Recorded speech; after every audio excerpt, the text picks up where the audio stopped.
خداوند کے زندہ اور پاک کلام میں سے پیدائش کی کتاب اس کا 39 باب۔ اور یوسف کو مصر میں لے آئے، اور پوتیفار مصری نے جو فرعون کا ایک حاکم اور جلوداروں کا سردار تھا، اس کو اسماعیلیوں کے ہاتھ سے جو اسے وہاں لے گئے تھے خرید لیا۔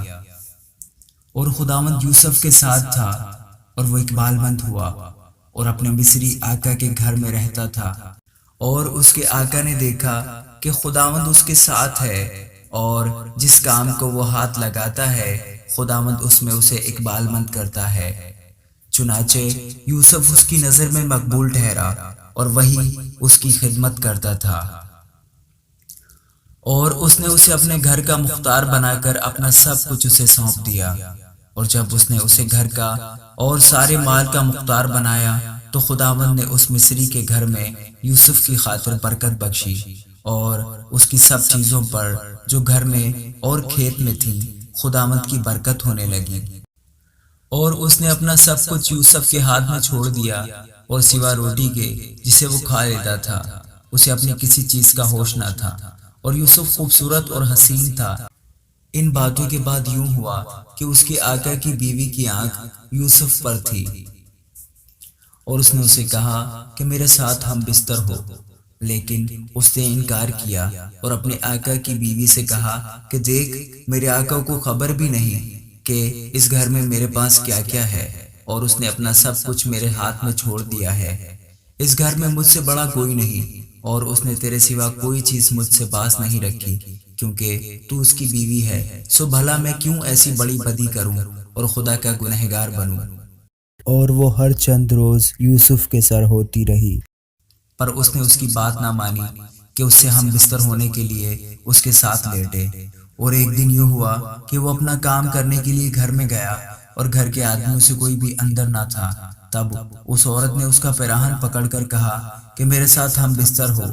وہ اپنا پیراہن اس کے ہاتھ میں چھوڑ کر بھاگا اور باہر نکل گیا۔ جب اس نے دیکھا کہ وہ اپنا پیراہن اس کے ہاتھ میں چھوڑ کر بھاگ گیا تو اس نے اپنے گھر کے آدمیوں کو بلا کر ان سے کہا کہ دیکھو، وہ ایک عبری کو ہم سے مذاق کرنے کے لیے ہمارے پاس لے آیا ہے۔ یہ مجھ سے ہم بستر ہونے کو اندر گھس آیا، اور میں بلند آواز سے چلانے لگی۔ جب اس نے دیکھا کہ میں زور زور سے چلا رہی ہوں تو اپنا پیراہن میرے پاس چھوڑ کر بھاگا اور باہر نکل گیا، اور وہ اس کا پیراہن اس کے آقا کے گھر لوٹنے تک اپنے پاس رکھے رہی۔ تب اس نے یہ باتیں اس سے کہیں کہ یہ عبری غلام جو تو لایا ہے میرے پاس اندر گھس آیا کہ مجھ سے مذاق کرے۔ جب میں زور زور سے چلانے لگی تو وہ اپنا پیراہن میرے ہی پاس چھوڑ کر باہر بھاگ گیا۔ جب اس کے آقا نے اپنی بیوی کی وہ باتیں جو اس نے اس سے کہیں سن لی کہ تیرے غلام نے مجھ سے ایسا ایسا کیا، تو اس کا غضب بھڑکا، اور یوسف کے آقا نے اس کو لے کر قید خانہ میں جہاں بادشاہ کے قیدی بند تھے ڈال دیا۔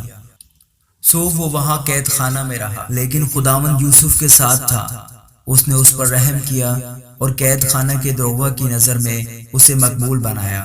اور قید خانہ کے دروغہ نے سب قیدیوں کو جو قید میں تھے یوسف کے ہاتھ میں سونپا، اور جو کچھ وہ کرتے اسی کے حکم سے کرتے تھے۔ اور قید خانہ کا دروغہ سب کاموں کی طرف سے جو اس کے ہاتھ میں تھے بے فکر تھا، اس لیے کہ خداوند اس کے ساتھ تھا، اور جو کچھ وہ کرتا خداوند اس میں اقبال مندی بخشتا تھا۔ آمین۔